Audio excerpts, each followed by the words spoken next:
Buen día. Bienvenidos a FIAP Sesiones 2021. Peón aislado, el ajedrez como nunca se ha visto. Es un placer reencontrarnos con la comunidad ajedrecista en este espacio y dar continuidad a la agenda del Foro Internacional de Ajedrez Formativo. Gracias por acompañarnos en estos espacios. Nos hace muy feliz compartir con ustedes.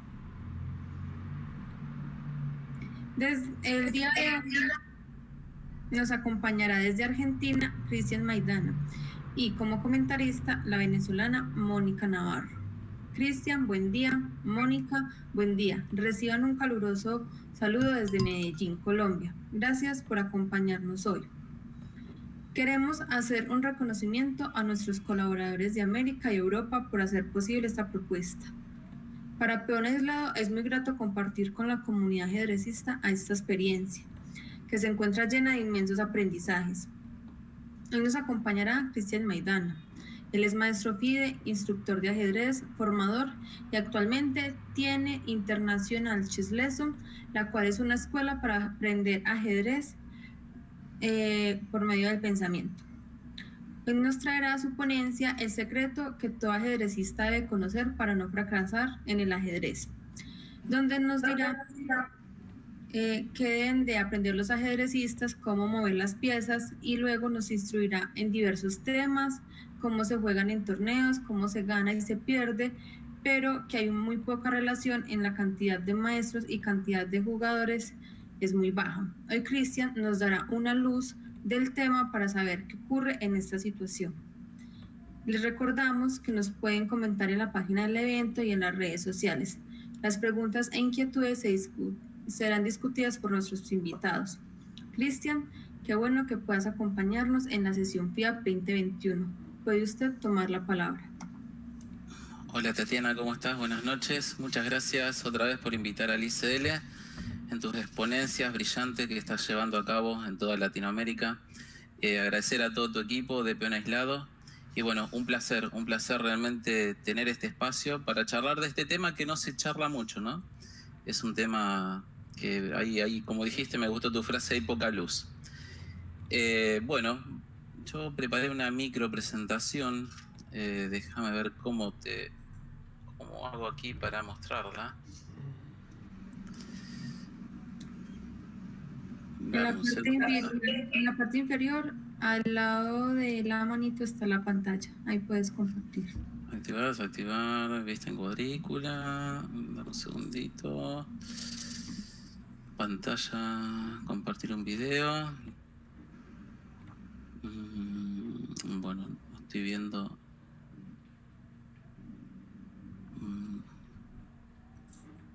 Aquí es cuadrícula.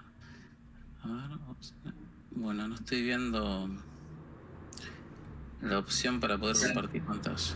Cristian, al lado de la manito. Al lado de la manito. Abajo hay una manito y al lado hay una pantallita. Muy bien, perfecto. Muchas gracias. Excelente. Ahí se ve. ¿Se está viendo? Sí, y puedes encender la cámara que cuando se comparte pantalla se te desactiva. Bien, no hay problema. Mi cara es fea, así que es lo que importa acá es la charla, ¿no? Bueno, este tema, yo voy a contar un poquitito cuando me empezó a llamar la atención. Digamos, cuando uno arranca el ajedrez, yo arranqué a los 9 años, aprendí a jugar al ajedrez, a los 11, 10, casi 11 me empecé a tomar el ajedrez en serio, yendo a un club, estudiando mucho. Entonces, toda esa primera etapa se hizo de una forma empírica, pensando mucho en ganar partidas, en ganar torneos, campeonatos, etcétera, etcétera. Y como que el ajedrecista no...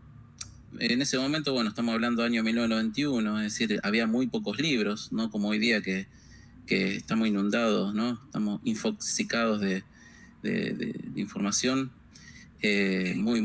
Mucha información hay y como que las personas cuando están arrancando se encuentran perdidas, ¿no?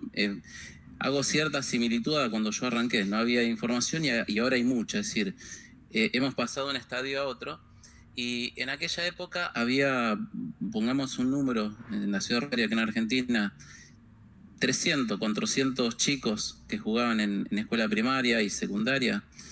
Bueno, yo de mi camada, de esa camada solamente quedamos muy poquitos en Rosario. Puntualmente seremos 3 o 4 como mucho, pero estoy hablando como mucho. Y titulado, digamos, de esa camada solamente tuve la suerte de llegar yo, ¿no? Entonces, después empecé a dar clases, nuevamente muy enfocado en cuestiones como resultados, que hoy día eso me ha demostrado que no es el camino.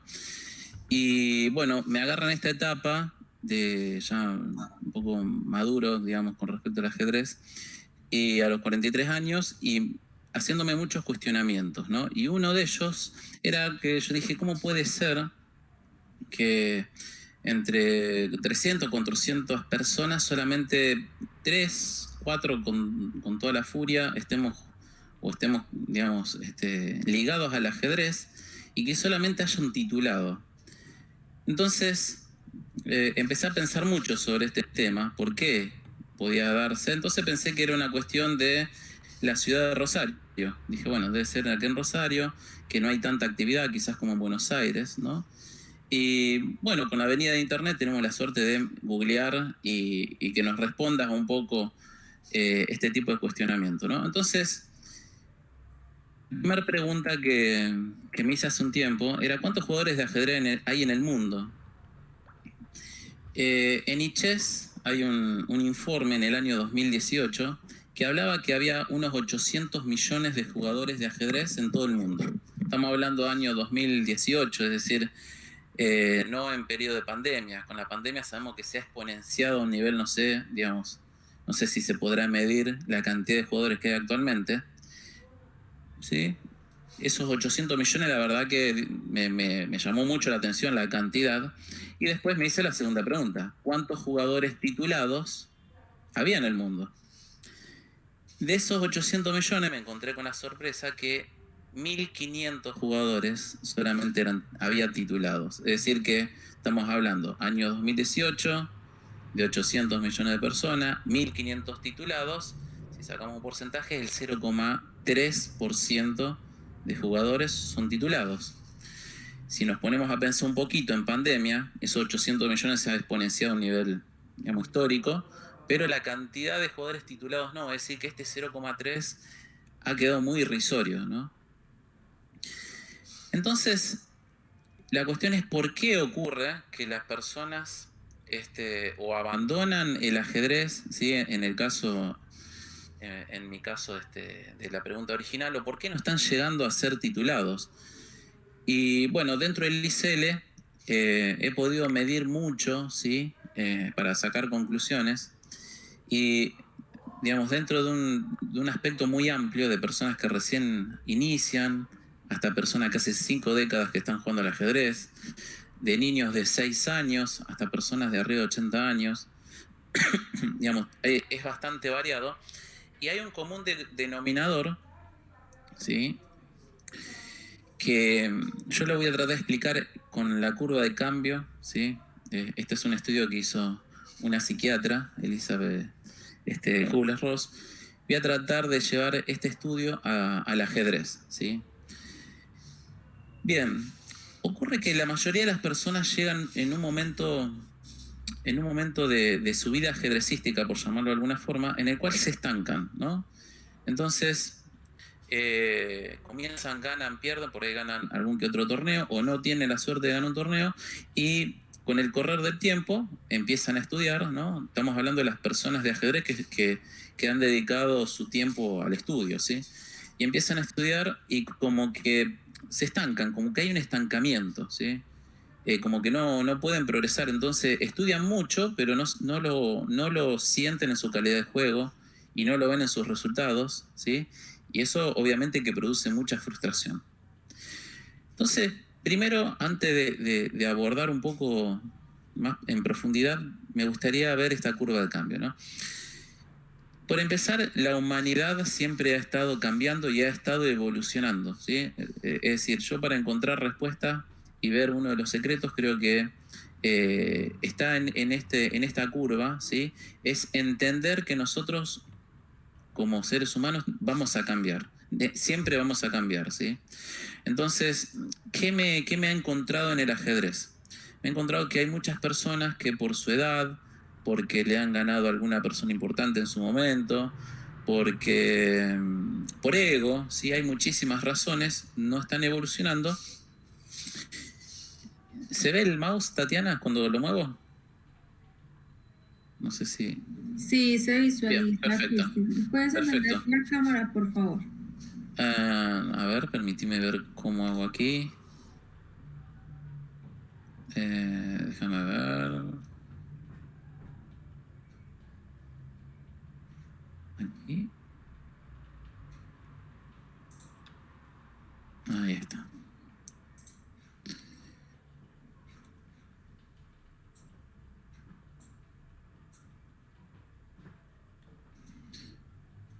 Ahí estamos.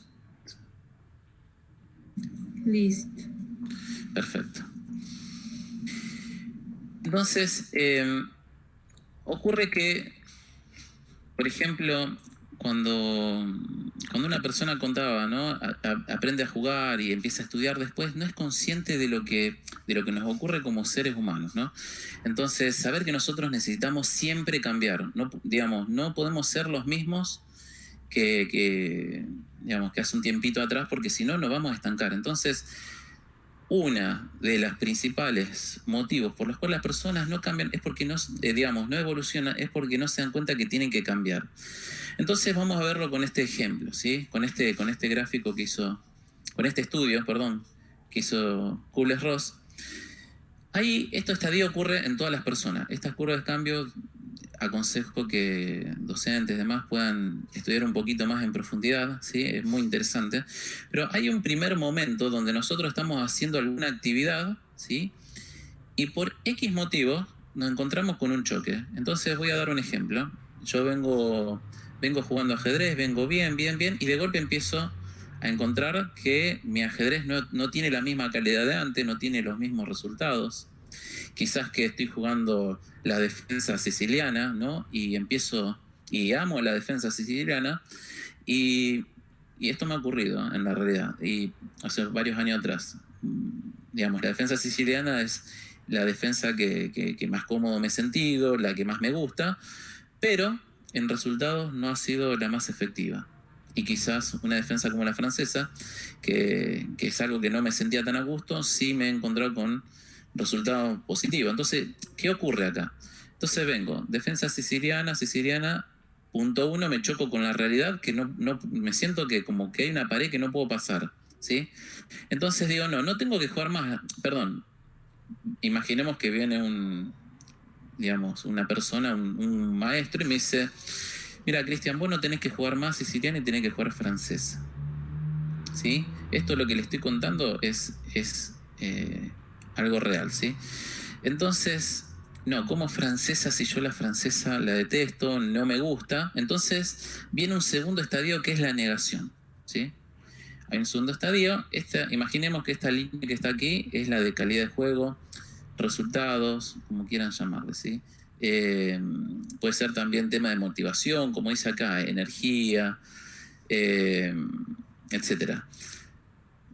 La línea ustedes le ponen el nombre que quieran, ¿sí? Pero bueno, viene este estadio de negación en el cual no, yo la verdad que a mí me gusta la siciliana.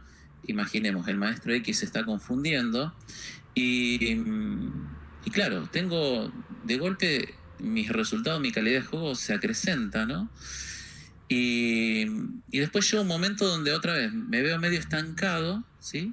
Esto ante un cambio, cuando uno va por un cambio, ¿no? Entonces el maestro me insiste y Cristian, deja de jugar la siciliana y empecé a jugar francesa, ¿no? Entonces hay una tercera etapa, que es la etapa de la culpa, de la rabia y la culpa, ¿no? Entonces, ¿qué ocurre? Y es por esto que, por ejemplo, yo y todo el grupo del ICL hacemos como una especie de evangelización a las personas que se olviden del resultado, ¿sí? Que no piensen en el resultado, que estén disfrutando otras cosas, ¿no? Del ajedrez.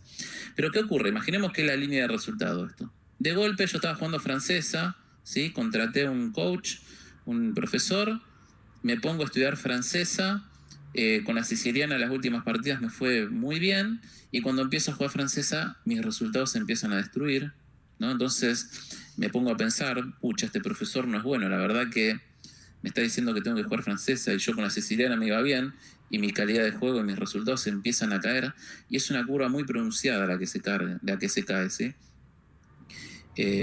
Y sigue cayendo y hay una cuarta etapa donde uno se pone a pensar, ¿no? Que es la parte de negación o autoculpabilidad. ¿Seré que yo no soy bueno para la defensa francesa? ¿No?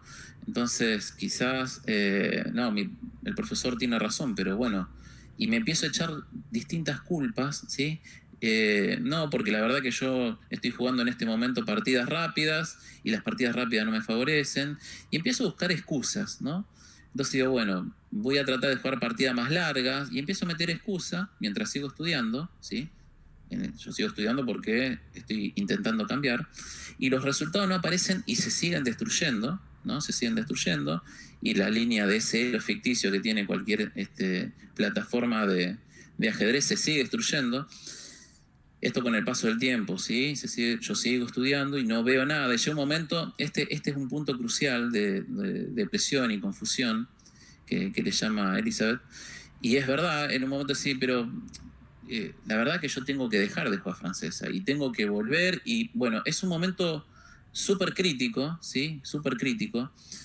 Estoy dando el ejemplo con una línea de juego. Podemos pensar con una persona que arranca ajedrez, ¿no? Por ahí también me ha ocurrido a mí que yo estudiaba mucho, ¿sí? Es decir, no estudiaba mucho y tenía buenos resultados. Empecé a estudiar, y esto le ocurre a todos los ejercistas. Empezás a estudiar y los resultados no se ven.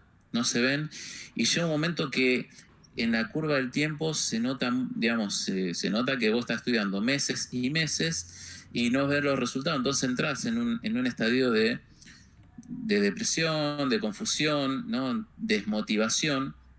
Entonces, cuando una persona no está preparada, en este punto, en el punto 5, entre el 4 y el 6, en este punto es en el que yo pienso que la mayoría de las personas dejan el ajedrez, por ejemplo, dando un poquito de respuesta, ¿no? Dejan el ajedrez o no siguen, ¿sí? Esto ocurre no solo en ajedrez, en toda nuestra vida. Después hay un momento que hay de aceptación. Es como que no le damos tiempo, ¿sí? A este material que estamos estudiando, no le estamos dando tiempo. Y llega un momento de decir, bueno, está bien, voy a jugar la francesa, y uno ya psicológicamente dice, bueno, yo tengo una base, está bien, no veo los resultados. Esta etapa 6 generalmente es una etapa que no está llegando dentro del ajedrez. ¿Sí? Si llegamos a hacer un experimento con esto, van a ver que generalmente en el 5 van a haber muchas personas que se van, y en el 6 llegan muy pocas, ¿sí? Pero en la etapa cuando vos ya aceptás y, digamos, te salís de ese estadio negativo, de esa mala onda, de esa energía negativa, es cuando de golpe, ¿sí? En el tiempo, esto se empieza a disparar, ¿sí?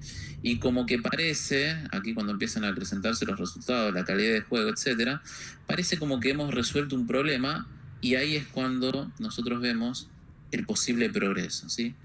Esto con respecto a cualquier cambio, ¿sí? Cuando nosotros queremos hacer un cambio, sí o sí estamos pasando por estas 7 etapas. Va a depender mucho el tiempo, ¿sí? En el cual nosotros vamos a estar transitando entre periodo y periodo, ¿sí? Pero siempre está pasando esto. Bien, entonces quedémonos con esta curva del cambio y vamos a ver la curva, el valle del aprendizaje. Esto, junto con la curva, ¿sí? Son dos estudios distintos. Acá no es Elizabeth Kubler-Ross quien hizo esto, ¿sí? Esto está mal. La curva del aprendizaje no fue un estudio de ella. Pero es muy interesante, ¿sí? Ahora vamos a ver cómo en el valle del aprendizaje, ¿sí? No recuerdo en este momento quién fue que hizo este estudio, pero lo hizo en base a la curva del cambio. También vemos sobre un eje el desempeño. Como desempeño podemos decir motivación, podemos decir resultados, etcétera, y una línea de tiempo, ¿no? Y esta es lo que tendríamos que tener nosotros firmemente presente, ¿sí? Este valle del aprendizaje, porque en ajedrez sí o sí nosotros siempre estamos aprendiendo. Y es el gráfico clave, ¿sí?, para nosotros entender por qué estamos fracasando. Hay un momento en el valle del aprendizaje que estamos en un estado absoluto de inconsciencia sobre estoy haciendo esto y me está yendo bien, ¿sí? Y quizás por tu estilo de juego, en mi caso personal, siguiendo el ejemplo anterior, iba mejor una defensa no tan agresiva, ¿sí?, por más que me guste, sino que era un poco más sólida, ¿no? Entonces, estoy en un estadio, en una competencia inconsciente en ese momento, porque yo no me estoy dando cuenta que mi estilo de juego no va acorde a esa defensa, ¿no? Entonces llega un momento, ¿sí? Esto de una forma de resumir lo que hablé antes, ¿no? Un poco más compacta. Llega un momento que me doy cuenta que tengo que cambiar, entonces viene ahí el profe y dice, mira, tenés que empezar a estudiar francesa, ¿no?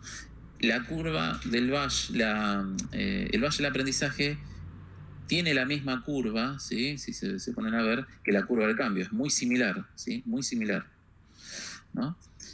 Entonces, ahora yo entro en un estadio de incompetencia, ¿sí?, inconsciente. Acá es, perdón, no es competencia inconsciente, es incompetencia inconsciente.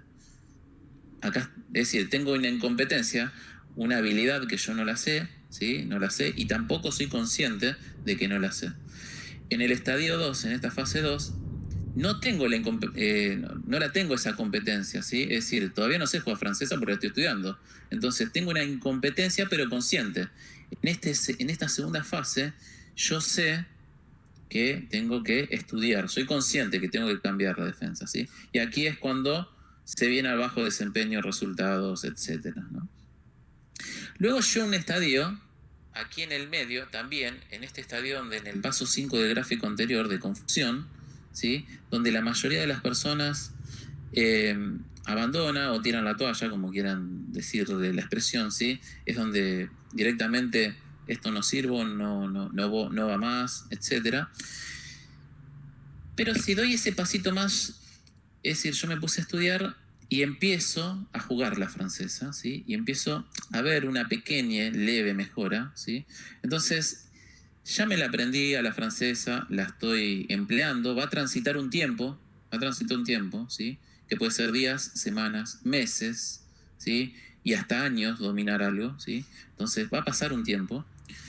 Va a depender mucho de nuestra personalidad, nuestra forma de asimilar, el profesor que nos está ayudando, etc. Pero hay un momento que nosotros vamos a estar jugando y vamos a ver pequeñas, leves mejorías, ¿sí? Entonces ahí ya estamos practicando la francesa, bueno, tenemos la competencia y somos conscientes, ¿sí? Es decir, empiezo, E4, E6, empiezo medio de memoria, ¿no? Cuando me juegan la tarra, yo juego tal línea, cuando me juegan la variante del cambio, juego tal otra. Y juego mucho de memoria. Soy muy consciente de cada una de las líneas y no me sale naturalmente, ¿sí?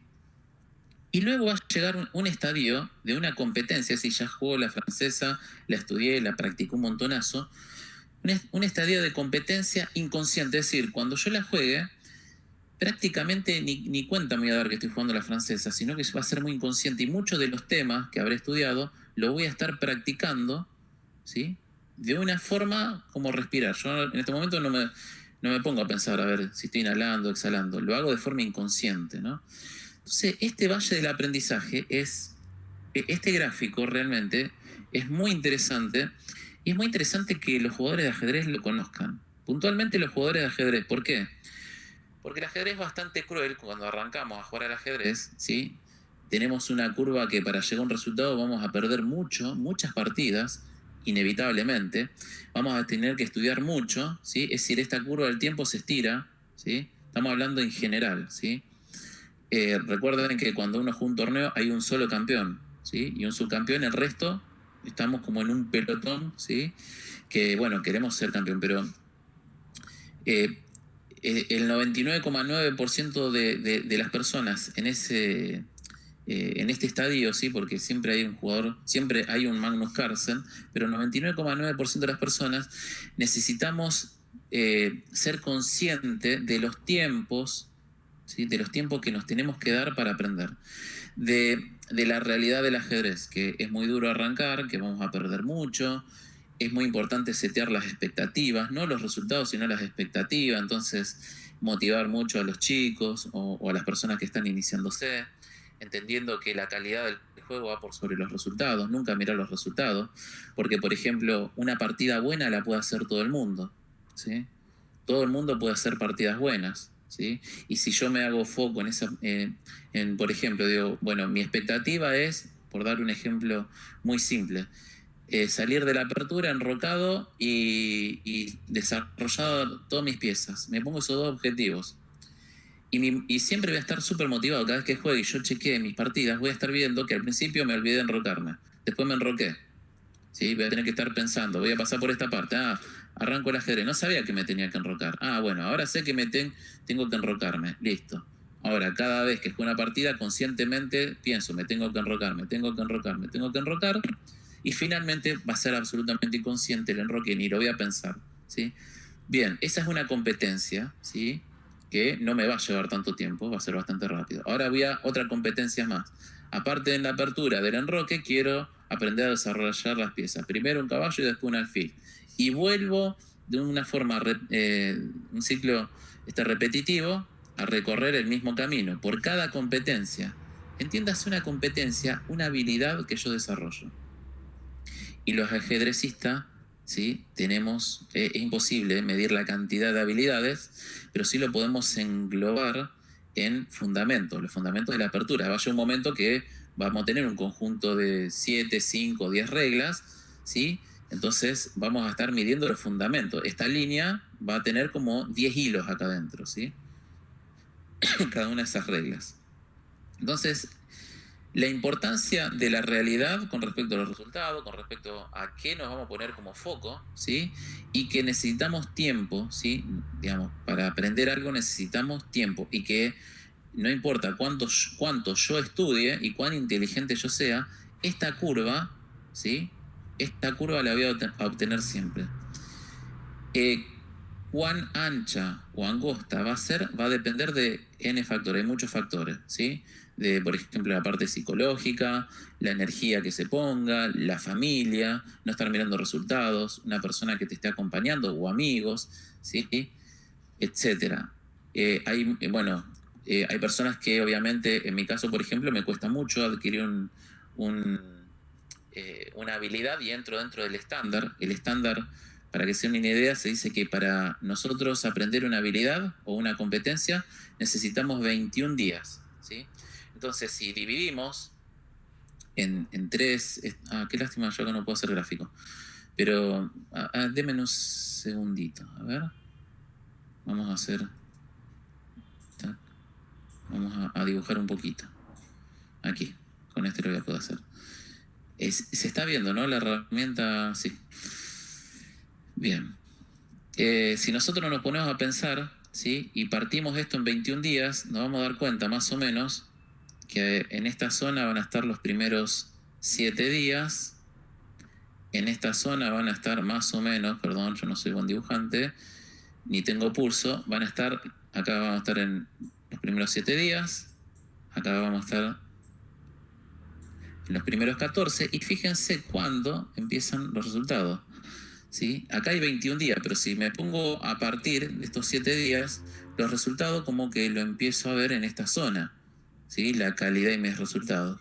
Quiere decir que de esos 7 días, quizás los últimos 3 o 4 días de los 21, yo empiece a estar aquí. Y estoy hablando de una sola habilidad. ¿Qué ocurre con los ajedrecistas? Que nos podemos estudiar apertura, medio juego, final, y estudiamos muchas cosas. Imagínense si nosotros tuviésemos como si fuese una cebolla o hojas de calcar, una línea por cada habilidad. Esto sería terrible porque hay algunas algunas curvas que van a ser pronunciadas en 21 días, otras que van a ser así, lo voy a sacar rápido, ¿sí? Es decir, quizás una defensa, quizás estoy estudiando táctica y es mucho más rápido, quizás así, ¿sí? Y quizás, opa, se me fue, hoy me quedé más mal, perdón. Y quizás otra sea así, y tenga esto, y lleve más de 21 días. Entonces imagínense, cuando nosotros estamos estudiando, si no sabemos estudiar ajedrez y empezamos a mezclar todos los temas, ¿sí? Y a entender, si entendemos que cada competencia es una habilidad y yo quiero estudiar todo al mismo tiempo, esto es un real caos y perdemos absolutamente noción para poder medir nuestro progreso, ¿sí? Por eso es importante, agarro una habilidad, la estudio, ser consciente de que voy a pasar por este estadio. Una vez que ya la comprendo, listo, voy a la siguiente habilidad. Ir despacio, poco a poco. Así que yo creo que ser consciente de esta pequeña charla que comenté, creo que setear las expectativas, que los jugadores y las familias que acompañan a los chicos conozcan que existe, este valle que a nadie le gusta perder, pero que es necesario, ¿sí? Recuerden que el fracaso es el mejor aliado al éxito, ¿sí? No existe éxito sin fracaso, ¿sí? Entonces, nosotros en la sociedad vemos que los fracasos están muy mal vistos, ¿sí? Nosotros en el ICL tratamos de llevar un poco más a la realidad y entender que el fracaso es el combustible del éxito, ¿sí? Es decir, cuando yo estoy por acá, necesito estar muy fuerte de la cabeza y que me acompañen porque estoy en el mejor momento. Estoy cocinando, estoy metiendo la fogata, ¿sí? Para llevar el éxito. Y el éxito puede ser, ¿sí? Aprender una habilidad, desarrollarla, llevarla a una partida, por más que gane o pierda, ser consciente que lo que yo estudié lo estoy aplicando y hay un momento que voy a incluso a crear mis propias teorías, ¿sí? Mi propio juego en base a todo lo que estudié antes. Pero en este estadio donde está todo amarillito es la mejor parte de todas, ¿sí? Y justo estaba hablando hoy con una persona que estamos hablando un poco del seteo de las expectativas. Yo le comentaba que el éxito, digamos, es tan ficticio, ¿no? Yo, por ejemplo, recuerdo disfrutar más el estudio de una partida y se me viene a la mente un montón, que he estado 30, 40 horas estudiando una partida, que quizás haber logrado el título de Maestro FIDE, que fue un instante, me puse contento y ya está, me olvidé. O quizás en algún torneo que haya ganado y haya ganado dinero, ese dinero me lo gasté, ya está, decir, no me produce absolutamente nada. Pero una partida sí, hasta hay partidas que me emocionan, a veces se me caen las lágrimas porque lo siento tan fuerte el ajedrez. Y yo creo que hay que ir por ese camino con respecto al seteo de las expectativas, ¿sí? Así que bueno, esto es un poquito lo que quería contar, que yo entiendo que es el secreto para mí clave, ¿sí? Como habíamos dicho en la exponencia, que me fui aquí, ¿no? El secreto clave para no fracasar, porque hay que entender qué es fracaso. Yo creo que fracaso es abandonar el juego. Fracaso es sentirse mal. Fracaso es no disfrutar y sufrir algo que se creó para realmente gozar, para que seamos felices, ¿sí? Entonces necesitamos setear la expectativa, necesitamos entender estos procesos y estos tiempos y no enojarnos, ¿sí? Y si nos enojamos que sea muy rápido, porque nosotros no podemos ver nuestro, un segundito, ya un minuto más y corto con esta gráfica. No podemos decir que somos buenos o malos porque estoy acá, en este punto, en este día, en esta hora y en este minuto. Porque yo en un momento del tiempo, en una carrera, imaginemos que esta es nuestra carrera ajedrecística, no puedo por un par de resultados, ¿sí? Imaginemos que yo voy a vivir 10.000 días, si yo pierdo 100, no es nada, ¿sí? Es decir, tenemos que ser conscientes que en ese estadio de pérdida, entre comillas pérdida, nosotros en realidad lo que estamos haciendo, estamos fogueando, ¿sí? Nos estamos fogueando y preparando para algo más maravilloso, que es más que nada el entendimiento del juego, ¿sí? Y eso se va a ver con la mejora de nuestras partidas. Así que bueno, eso es, Tatiana, por ahí lo que quería traer y compartir, que es algo que no se charla, no se habla. Esto es una herramienta traída al ajedrez, ¿sí? Y me parece súper interesante y es donde en este momento en el ICL, en el curso de evolución en 10 meses que arrancamos, estamos súper viendo muchas herramientas de este tipo y lo bueno es que las personas, tanto los chiquitos como las personas que recién comienzan, como los grandes, están disfrutando mucho de estos datos, ¿sí? Hoy vengo a compartir algunos y lo estoy viendo en la motivación de las personas y de acá a 10 meses lo voy a estar viendo puntualmente en la calidad del juego. Así que bueno, espero no haberlos aburrido, que les haya gustado. Cristian, muchas gracias por compartir pues, esta ponencia. En ese momento, pues, Mónica también nos dará como sus apreciaciones y te preguntará sobre el proceso y te apoyará más sobre lo que expusiste.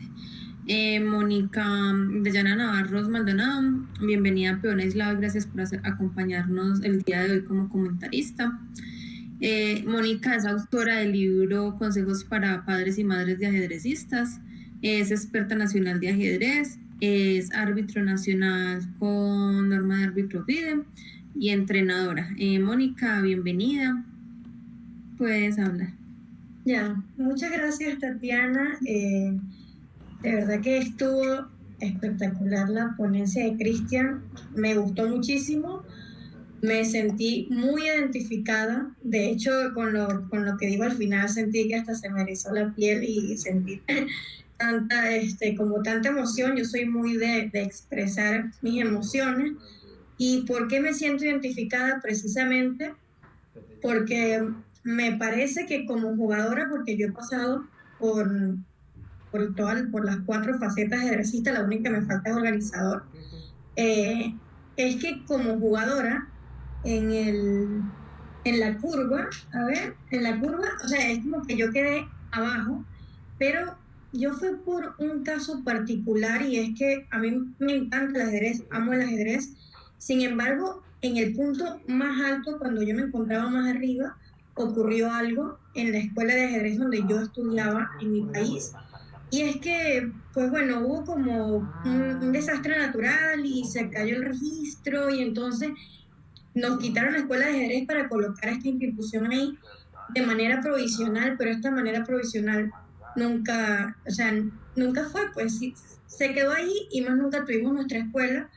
Y para mí fue horrible, sí, fue una depresión terrible, porque era cuando yo estaba ahí, ya por fin había logrado ser selección nacional, estaba con todas mis compañeras que de hecho ahorita la mayoría son maestras internacionales o maestras FIDE venezolanas, y yo siempre estaba ahí, y cuando a mí me pasa eso, era como que querer agarrar algo y sentía que me alejaba y no, definitivamente no logré salir de ahí, o sea, me quedé justamente allá abajo, pero también era porque quizás necesitaba motivación, algo, o sea, hay algo que aquí me surge, una pregunta, Cristian, y es que, a ver, ¿cómo uno hace, o sea, cuando uno no tiene un entrenador ahí, qué es lo que cómo se motiva uno para poder entrenar solo? Porque a mí me pasó eso, de que por más de que yo quería, por mucho que yo quería, era complicado entrenar ahí sola, no tenía a nadie que me asesorara. Ya yo tenía muchísimos conocimientos, yo me quedé sin escuela de ajedrez cuando tenía aproximadamente 17, 18 años, más o menos, ya tenía ya como 8 años jugando, ya había ganado nacionales, había ido a competencias internacionales. Sin embargo, ahí me estanqué porque no sentía como esa motivación de un entrenador diciéndome, tienes que hacerlo. De hecho, cuando logro mi título de experta nacional, que es como una equivalencia de maestra nacional, yo misma me lo propuse, o sea, yo dije, a ver, yo quiero ir a este nacional y obtener ese título. Y me comuniqué con un compañero y le dije, ayúdame a entrenar, por favor. Y entrenamos un mes, solamente un mes, después de 2, 3 años aproximadamente, de que yo no haya entrenado absolutamente nada de ajedrez, y fui a ese nacional y lo gané. O sea, lo gané solamente porque tenía un entrenador ahí. Pero ¿qué pasa cuando no tenemos un entrenador? O sea, sé que podemos estudiar por nuestra cuenta, pero ¿cómo lo hacemos para que no detenernos? Esa es mi pregunta. Sí, es muy interesante ver en qué, cuál va a ser nuestro objetivo dentro del ajedrez, ¿no? Me parece que primero hay que ponerse un objetivo claro. Hoy día, por ejemplo, existe, bueno, el tema de internet y la cantidad de libros es infernal realmente. Hay muy buen material y hay muy mal material, ¿no? Entonces, el hecho de tener una persona que te guíe por qué libros ir o qué videos o qué personas seguir es clave. Pero si yo, por ejemplo, dijera yo quiero aprender una defensa puntual, googleo y puedo ver videos, ¿no? Entonces, yo ahí lo que estoy haciendo, es muy interesante la pregunta, porque ahí lo que yo estoy haciendo es informándome, ¿no? Yo me informo, googleo, encuentro la defensa que más te guste, Ruy López. Yo me estoy informando, veo el video, veo que lo juega Tatiana, que es gran maestra, junto con vos, Mónica, y veo las partidas, y me informo. Es decir, me informo, la estudio de memoria, las paso en un tablero, me informo continuamente. Y en ajedrez hay muchos campeones mundiales, ¿sí?, de la adquisición de información. El tema es que si uno lo lleva a la práctica, ¿sí?, va a quedar en eso, en que te estás informando. En el momento que vos lo llevas a la práctica es durísimo realmente el choque, porque estamos en esta curva que estamos hablando recién. Vos estudiaste un montón, estoy súper motivado, bueno, me voy y voy a jugar contra tal persona y estudié tanto y pierdo. Bueno, listo, entiendo la partida, trato de analizarla y veo la siguiente partida y pierdo. Y veo la siguiente y entablo. Y de golpe me encuentro de que no se ven los resultados, ¿no? Por eso es importante la curva. Entonces, una cosa es que yo me informe, ¿sí?, y entienda la apertura, y otra cosa es que yo quiera ver resultados. Sinceramente, para ver puntualmente resultados, yendo a resultados como triunfos, o resultados como decir, bueno, yo estoy en este nivel de juego y quiero pegar un salto hacia arriba, yo creo que hoy día, con tanta información, necesitas de una persona que te guíe. Pero no solo que te guíe con respecto al contenido, sino a su experiencia. Te voy a dar un ejemplo. Cuando estabas hablando me acordé de una época donde yo me había estancado en la primera categoría de Rosario y fluctuaba mucho, fluctuaba y quizás estaba entre los mejores 5, pero no me alcanzaba para ser uno de los mejores, y por ahí ganaba a alguna persona más fuerte que yo y perdía con otra. Entonces fluctuaba mucho, que es ese momento que yo te digo que es la etapa 1, ¿no?, cuando uno tiene la incompetencia inconsciente. Y tomé la decisión de, por primera vez, primero, para llegar a ese estadio siempre tuve muchos profesores que me ayudaron, pero para llegar a ese estadio de dar el siguiente salto, sí tuve que contraté a un maestro internacional, uno de los mejores entrenadores que hay en Argentina, y me encontré con un salto de nivel. Literalmente pensé que no sabía nada de ajedrez cuando lo escuchaba hablar, cuando tenías unas charlas mano a mano, incluso sin hablar de ajedrez, vos te das cuenta de terminologías, temas de historia, la pasión, digamos. La pasión es fundamental, no dejar apagarlo, ¿no? Entonces, que te cuenten tal mundial me pasó esto, eso no tiene precio, ¿no? Es decir, no hay libro ni dinero que yo por lo menos soy de esa idea, de que pague la experiencia. Y bueno, con esa persona logré realmente un salto de calidad gigante, y después abandoné como 3 o 4 años el ajedrez por una cuestión de trabajo. Cuando tuve que volver, habiendo entendido esa primera experiencia, contraté a otro maestro de Argentina, una persona que jugó muchísimas Olimpiadas, y recuerdo que fue bastante impactante entre los dos casos. Uno era súper pujante en sus aperturas y defensa, iba al ataque, iniciativa pura, y el siguiente, habiendo analizado mi juego, era vamos a hacer una roca y que nos vengan a ganar, ¿no? Prácticamente como diciendo vamos a jugar a tablas, ¿no? Y fue duro, y en realidad los mayores resultados los logré con este segundo entrenador.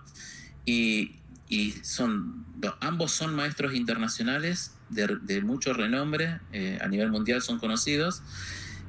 2 enfoques distintos, 2 estadios distintos en mi vida, y los 2 fueron buenos resultados, ¿sí? Entonces yo creo que necesitas, de la mano de la experiencia de alguien que la haya transcurrido, porque ellos te elevan a otro nivel. Un maestro te va a elevar a otro nivel, ¿sí? Tiene una visión distinta de ver el ajedrez. Cada maestro tiene visión muy particular. Podemos estar leyendo a nosotros 4 ser grandes maestros o maestro internacional, MF, y leer el mismo contenido y vamos a tener visiones distintas, vamos a sacar conclusiones distintas, y los 4 son valederas, ¿no? Entonces yo creo que sí, vos podés estudiar sola hasta cierto punto. Ahora, si vos querés dar un salto literalmente de calidad de juego real con respecto a comprensión del juego, ¿sí? Pasar de información a comprender realmente, sentirlo en las venas, necesitas una persona. No solo lo vi con ajedrez. En su momento yo fui coach de póker y vi exactamente lo mismo. Yo estudiaba mucho solo, ganaba torneos, etcétera, pero llegó un momento donde esto que vos comentás, me quedé abajo del valle. Y es muy complicado salir abajo del valle, y no solo por el contenido, sino porque necesitas realmente a alguien que te saque. Necesitas a alguien que te saque de lo psicológico, de lo emocional, y bueno, obviamente desde lo técnico, ¿no? Ya, pero sí, bueno, realmente tiene muchísimo sentido lo que estás diciendo porque, bueno, precisamente ese tiempo, o sea, cuando yo me proponía algo era solo con ayuda de alguien que, bueno, que era maestro, algún entrenador, que hacía que yo lograra otra vez ese objetivo. Pero sí, mis objetivos siempre han sido de momento. Son como que en un lapso de tiempo yo cumplo este objetivo, pero ya como que lo cumplí, pero no voy más arriba. Por ejemplo, también ha habido muchas cosas que me han desmotivado. Por ejemplo, una vez fui selección preolímpica y justamente, pues no sé, no pude viajar, algo así, y es como que ya me desanimo y pues sigo mi camino. Otra cosa también, por ejemplo, son los estudios y creo que también ahí es donde quedan muchísimos ajedrecistas porque desvían su atención de algo, o sea, de una competencia, o también cómo veamos nosotros el deporte, si lo estamos viendo como hobby o lo estamos viendo de manera profesional, de que sea de alto rendimiento. Yo al principio lo veía así, de hecho también me sentí identificada cuando mencionabas lo de que si cambiabas de siciliana a francesa, ese tipo de cambios también me sucedió. Por ejemplo, yo era una fiel jugadora de dragón, pero un momento en que me dio miedo seguir jugándola porque empezaba a que yo lado o sea, yo apenas me decía un H4, yo pues ya me daba miedo horrible y ya no quería jugar más dragón, pero igual con dragón tuve muchísimos resultados buenos, o sea, gané muchísimas competencias con la Dragón, pero eso fue con un entrenador y llega otro y me dice, no, tienes que jugar Pelican. Y yo, ¿qué? Pero la Dragón, mi Dragón, que tengo tantos años estudiándolo, ¿cómo dejo el Dragón? Y es cuando me dice, no, ya tienes que dejarlo porque ya está llegando a otro nivel. Y también, dependiendo de mi personalidad, cómo la reflejo en el juego, entonces ahí me dice, no puedes seguir jugando dragón, la Pelican es lo que yo veo que es mejor, y ahí como que uno se desprende, se va desprendiendo poco a poco, evidentemente también pasa de que pierdes algunas partidas y estás como dudoso y quieres echarle la culpa al profe y decirle, no, es que estoy perdiendo por tu culpa porque yo tenía buenos resultados con el Aragón y ahora que cambié de defensa pasa esto. Lo mismo pasó también con las aperturas. Yo era mucho de jugar Gambito de Rey. A mí me encantaba el Gambito de Rey y hasta mi día de hoy me sigue encantando el Gambito de Rey porque me gusta atacar. De hecho, uno de mis entrenadores me decía que yo soy muy táctica, o sea, me decía que yo era como un hombrecito, algo así me decía, me decía machito, me decía, tú eres como un machito porque es que vas para encima del rey, pero como sea, y por eso es que me gustaba tanto el Gambito de Rey, porque era con F4, y bueno, ya pues todas mis torres por la columna F, o si me daban oportunidad de hacer F5, mejor aún, la dama pasaba por H4, y eran partidas espectaculares, que siempre recuerdo, o sea, son mis partidas que más recuerdo, pero bueno, cuando cumplo 14, 15 años, el entrenador me dice, ya no puedes seguir jugando Gambito de Rey, aparte que ya estaba refutado, eso funciona en los infantiles, pero ya tú estás pasando a otra etapa. Y era otra vez romper mi corazón. ¿Por qué? Porque el Gambito de Reyes era como que mi preciada apertura, con esas gané infinidad de partidas que me hicieron tan feliz, y luego, no, ya no puedes seguir jugando Gambito de Rey. pues bueno, vamos a jugar italiana o una española. Y a eso realmente, hasta el día de hoy, si te soy sincera, aún no me acostumbro. No estudié por completo la italiana, la estudio más o menos porque doy clases a niños y busco los planes esenciales, pero aún no me siento cómoda jugando. Creo que nunca lo acepté, de hecho nunca acepté de esa etapa que yo tenía de jugar el gambito de rey. Así que también está eso, o sea, el cómo hacer que, que un niño, porque algunos también nos pasa con niños, ¿no? Porque, bueno, no con niños, ya cuando estamos pasando nuestra etapa de adolescencia, generalmente empezamos a jugar de niños y pasamos a esa etapa de adolescencia en la que, no, la que tenemos un entrenador, porque para nadie es un secreto que pasamos por muchos entrenadores en nuestra trayectoria, pero llega ese entrenador que te quiere cambiar todo, pero tú estás en ese estado de que no, ya yo sé, con esto me ha ido bien. Eh, pues también, ¿cómo podríamos o cómo podría ser el entrenador para convencernos a nosotros de que es lo correcto y no hacernos sentir mal? Porque es que nos hace, muchas veces, si cambiamos el estilo que ya tenemos y caemos, nos hace sentir mal. Bien, Y ahí, ajá. no, bueno, Sí, eso, nos hace sentir mal. ¿Cómo hacemos? sí, Mónica, yo ahí creo que la mayoría de los chicos, ¿no? Que cuando arrancamos, alguna vez todos fuimos chicos, es mucho más fácil estudiar mate en una clavada, es decir, estudiar los temas tácticos, ¿sí? Y memorizarnos, porque la verdad, memorizamos aperturas, las memorizamos, creemos que sabemos, ¿sí? Pero es tan complejo, digamos, el ajedrez y según la visión de quien te esté guiando, ¿no? Que, ¿por qué se da? Y a mí me pasó lo mismo, y creo que le pasa a la mayoría. Éramos súper tácticos, yo también jugué dragón, y claro, de peón rey pasé a peón dama, entonces va mucho de la mano las aperturas memorizadas, ¿sí? Pintadas en el tablero, junto con temas tácticos, cuando uno inicia, ¿sí? Muchos ejercicios, que está bien. Y todo ese estadio, vamos a llevarlo, imaginemos que arrancan desde los 10 años hasta los 15, ¿no? Entonces vos cada vez estás estudiando más apertura, más tácticas. Pero imagínate que a un niño de 12 años no le podés decir, mirá, vamos a estudiar estrategia, vamos a estudiar la pareja de alfiles, por ejemplo, y dentro de la pareja de alfiles, que es un tema estratégico, tenés 20 formas distintas 20 tipos distintos, por ejemplo, de situaciones con la pareja de alfiles. Una cosa es si tenés un peón, pareja de alfiles con un peón pasado, otra cosa es si tenés pareja de alfiles en una situación bloqueada, otra cosa es si tenés pareja de alfiles con un centro absolutamente abierto, otra con un centro que no está abierto, cuando vos tenés que cambiar un caballo por alfil. Entonces imagínate que tenés que tener una comprensión del ajedrez muy, pero muy, muy profunda, porque muchas veces nosotros ¿qué decimos? Si usted tiene pareja de alfiles tiene ventaja, y lo soltamos a los chicos. Pero no podemos darle todas las herramientas con una profundidad de conocimiento, como el que te estoy diciendo, porque no lo entenderían, ¿sí? No lo entenderían. Hablando de la mayoría, ¿sí? Se aburrirían con todos los temas de estrategia. Entonces, a medida que vos vas creciendo, ajedrecísticamente, vos, claro, estás recontenta porque táctica y apertura barro, pero hay un momento que te estanca y ahí es cuando viene la realidad. Y la realidad te la marca alguien que sabe que hasta acá llegaste y ahora tenés que ponerte a estudiar ajedrez de verdad. Tenés que empezar a comprender el ajedrez. Digamos, yo creo que pasa por ahí, por comprensión. Que nosotros, viste, cuando vos sentís una flor y se te llenan los pulmones, tenemos que lograr que los chicos se emocionen con las posiciones. Yo te digo, muchas veces estoy dando clases y la siento a flor de piel, a las piezas, a la partida, trato de mirar un poco la historia, de cómo se juega esa partida, entonces ponerte en todo el contexto, ¿no?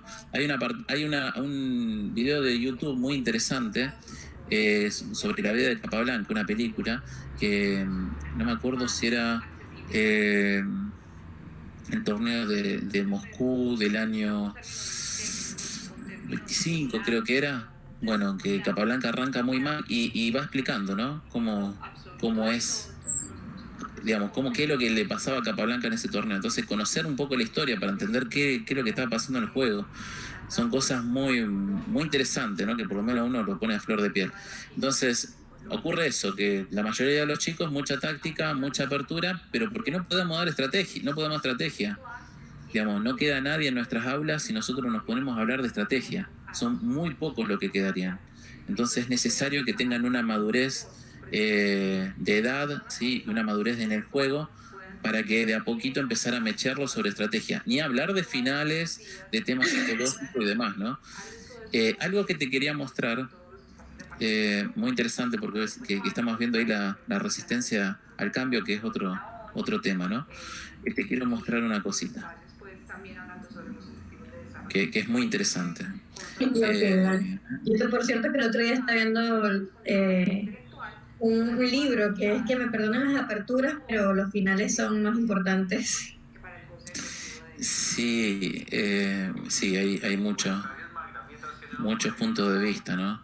Es muy interesante en la curva del cambio, porque vos contabas acá, ¿no? Veníamos tranquilos en nuestra zona de confort, venías con tu dragón hermosa, y de golpe te dicen, jugá la Pelican. Vos fijate que en la curva, lejos de caer, cuando vos estás negada, que no lo querés, generalmente tus resultados suben. Es rara, ¿no? En esta curva, que fíjate que en la otra no, ¿sí? Partimos de una incompetencia inconsciente. Pero en la curva del cambio, fíjate que es raro, porque vos venís choque y te negás. Yo no quiero jugar la Pelican. Pero en ese momento tu dragón, ¿sí? Está quizás en un punto pico de resultados, ¿no? Esto es muy interesante verlo, porque ¿por qué ocurre esto, no? Y esto ocurre en todas las facetas de la vida, cuando nosotros queremos, generalmente está el ego acá, ¿sí? El yo tengo razón, entonces ¿qué hacemos? Hacemos un doble de esfuerzo, ¿no? Cuando hacemos un cambio laboral, mirás que de esta forma como estás utilizando este sistema, ahora va a empezar a usar el otro, y no, yo estoy muy cómodo con este sistema. ¿Por qué voy a usar el otro? Entonces, ¿qué hacemos? Tratamos de meter productividad a nuestro trabajo, llegamos a un punto, acá en la negación, llega a un punto de productividad terrible. Ahora entro a la hora correcta de entrada, me quedo un poquito más de salida para que mi jefe no vea que meter este sistema nuevo no sirve, ¿no? Este punto de negación es interesante del ser humano, como cuando está el ego, cuando está eso, yo no lo quiero dejar porque es lo que más me gusta y demás, es como que pone acá está la parte de resistencia al cambio, ¿sí? No lo toqué porque es súper profundo, pero cuando vos estás oponiéndote al cambio, tenés una fortaleza mental interesante, pero es súper temporal. Después te haces bolsa y caes muy de golpe, ¿no? Esto es muy, muy interesante. Cada una de estas etapas es muy interesante entender qué es lo que le pasa al ser humano, ¿no? Dentro de su parte técnica, su parte psicológica, motivacional, va todo de la mano, ¿sí? Pero esto es interesante, ¿eh? Cuando me estabas hablando me acordaba de esto, que no quería soltarlo, ¿no? Quizás ahí, si te fijas, quizás ahí tuviste tus mejores resultados, o la mayor cantidad de resultados. Después cuando te cambia, claro, ahí viene la rabia. Si yo estaba re bien, mirá, acá, desde que vos me dijiste, yo empecé a tener buenos resultados, y ahora con la CAN se me está desplomando todo esto. Y bueno, esto es como la oruga y la mariposa, ¿no? Para volar tenemos que ser oruga, arrastrarnos, estar en esta zona de arrastre, estar ahí en el capullo mucho tiempo, sin oxígeno, sin mirar la luz del día, todo feo, pero de golpe, ¿sí? De un día al otro, salís del capullito y volás, ¿no?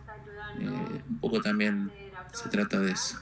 Lo importante es ser consciente, eso es lo que quiero rescatar, ser consciente que esto existe, que es real y que tenemos que explicarlo con nuestras palabras, con nuestros ejemplos, ¿sí? Y eso a los chicos les va a dar mayor paciencia, va a dar mucha mayor paciencia, van a entender mejor los resultados negativos, mismo los padres, no sé cómo serán en Colombia, pero acá los padres en Argentina son bastante efusivos, quieren que todos los hijos sean campeones, entonces también los padres, ¿no? Tienen que acompañar este entendimiento, este proceso de los chicos.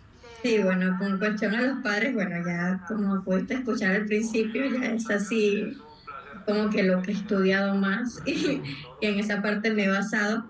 Pero que bueno, de igual manera, o sea, todo lo que tú estás hablando se basa es en el ajedrecista jugador como tal, Y wow, sé que a cualquiera que se lo cuente se va a sentir muy motivado. O sea, yo me he motivado, de hecho, hace poco he empezado a todas las noches practicar táctica, porque eso sí, de hecho muchos maestros me lo han dicho, y que la táctica es lo más importante. Claro, obviamente tienes que fortalecer cada parte del juego, siempre mantener ahí la apertura actualizada o las estrategias, los finales, sobre todo las técnicas de finales, pero la táctica es como que siempre, prácticamente, si tienes un plan de entrenamiento, la táctica tienes que estudiarla todos los días.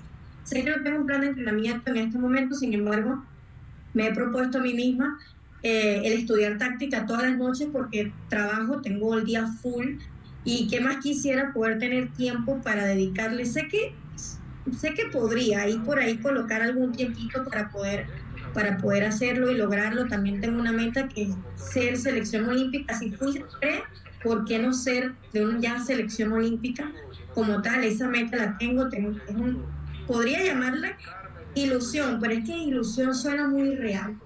Entonces prefiero llamarle meta. Y realmente con todo esto que has dicho, con todos estos puntos tan importantes, son muy motivadores, perdón, y sobre todo reflexivos. Nos hacen preguntarnos a los jugadores si realmente lo estoy haciendo de manera correcta y si como yo estoy actuando o pensando, eso me llevará a la maestría o realmente, bueno, voy a estar en ese valle ahí pues, no sé, transitando abajo, como que en un desánimo y de repente me animo, pero no tengo la fuerza psicológica necesaria de aguantar un golpe.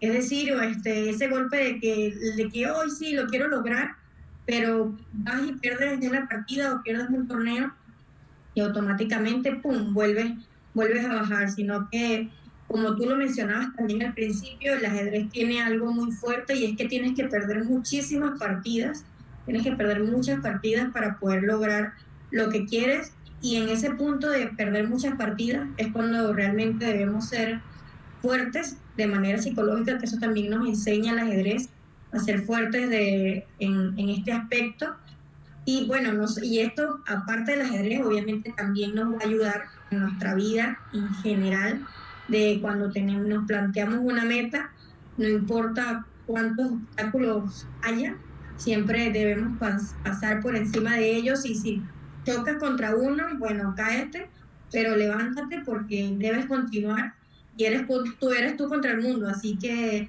me ha encantado muchísimo tu charla, Cristian. Como te digo, sé que esto va a servir mucho para muchísimos jugadores y está muy interesante el tema que has estado tratando, me parece muy importante para todos y bueno, que nos motivemos a lograr esa maestría que realmente es como el objetivo de muchos ajedrecistas los que entramos como competencia. Bueno, muchísimas gracias, Mónica, por tus palabras. Éxitos ahí con tus metas, ¿sí?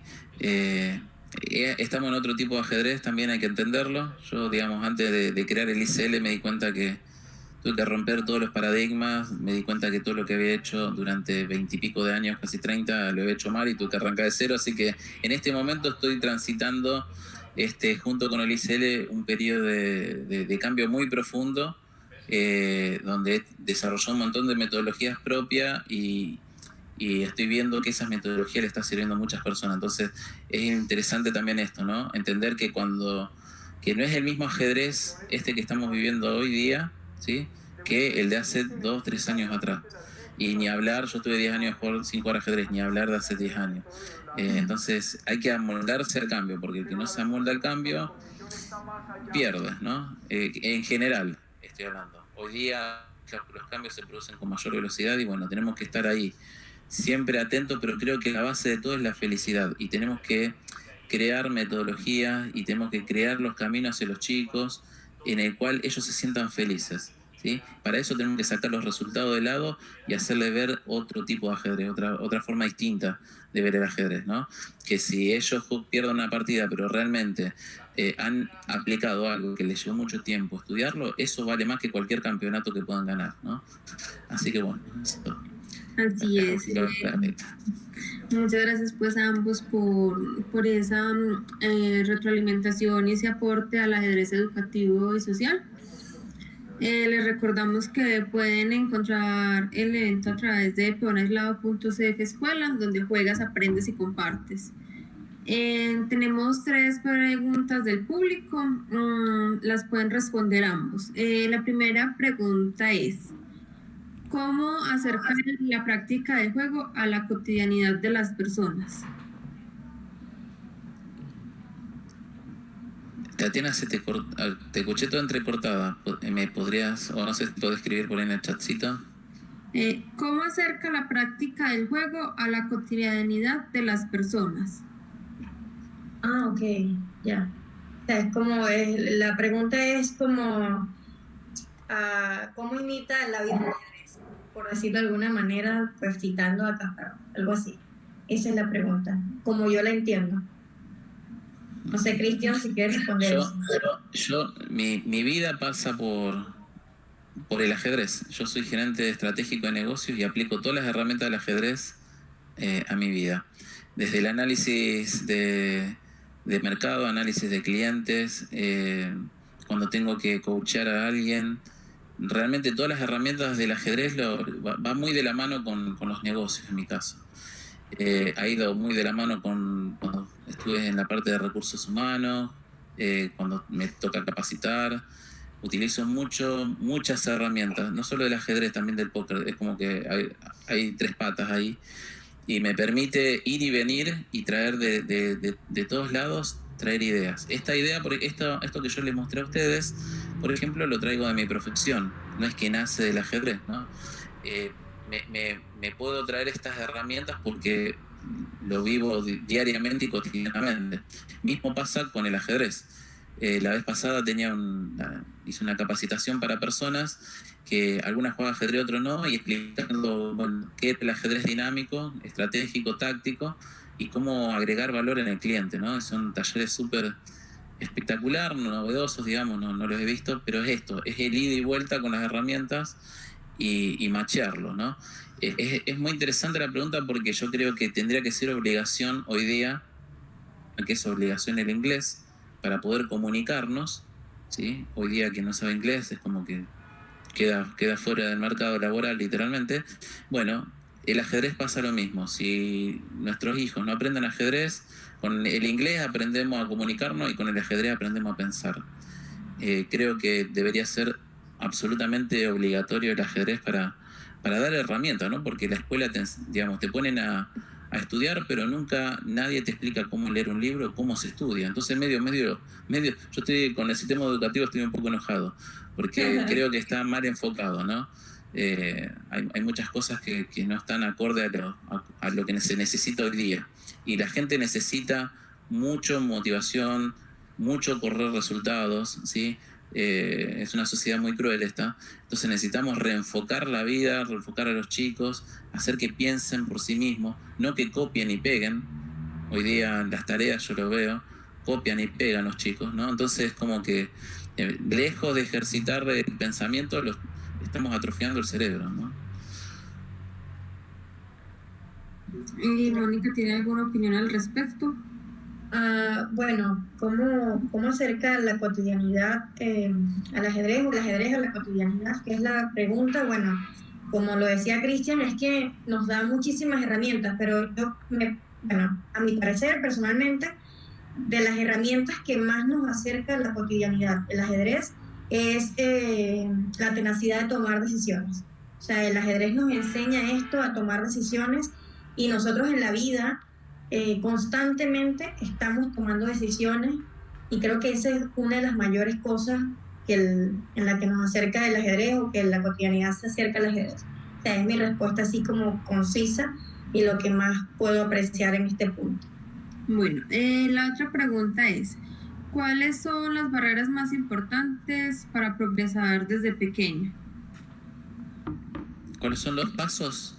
Las barreras más importantes para progresar desde pequeños. Bien, lo hablamos hoy en esta charla. Es entender el proceso de aprendizaje ¿sí? Es por lo menos mi opinión, perdón Mónica que me tomé la palabra rápido, pero creo que primero ser conscientes de dónde estamos parados, qué es lo que queremos hacer, con qué nos vamos a encontrar, esto de que vamos a estar mucho tiempo, ¿sí? Aprendiendo, y ese aprendizaje viene de la mano de las derrotas, y enfocar a los chicos haciendo entender que las derrotas es súper necesario, ¿sí? Es como si yo quiero construir un edificio, ¿sí? Necesito cimientos fuertes. No puedo ponerme a levantar ladrillos porque si no se va a venir abajo. Necesito invertir mucho tiempo, mucho dinero, mucho material, cemento en cómo va a ser el edificio. Mientras mayor cimientos tengan, ¿sí? Mientras las columnas sean más fuertes, más alto va a poder subir el edificio. Esa ejercitación hay que hacerla consciente para que el chico en su expectativa entienda que va a llevar un tiempo esto y que después va a ver los resultados. Es como un árbol. Yo no puedo plantar una semilla y esperar que enseguida ver los frutos. No, hay que entender que hay que regarlo, que vamos a estar mucho tiempo, ¿no?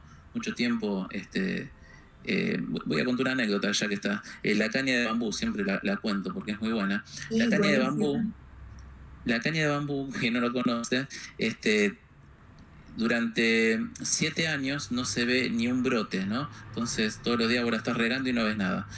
Y luego, en 7 días, la caña de bambú crece 20 metros. Bueno, durante esos 7 años lo que hizo fue crecer hacia abajo, hacia tierra, ¿no? Para arraigarse bien, cosa que luego, en 7 días, crece 20 metros y ninguna tormenta ni nada lo puede tirar.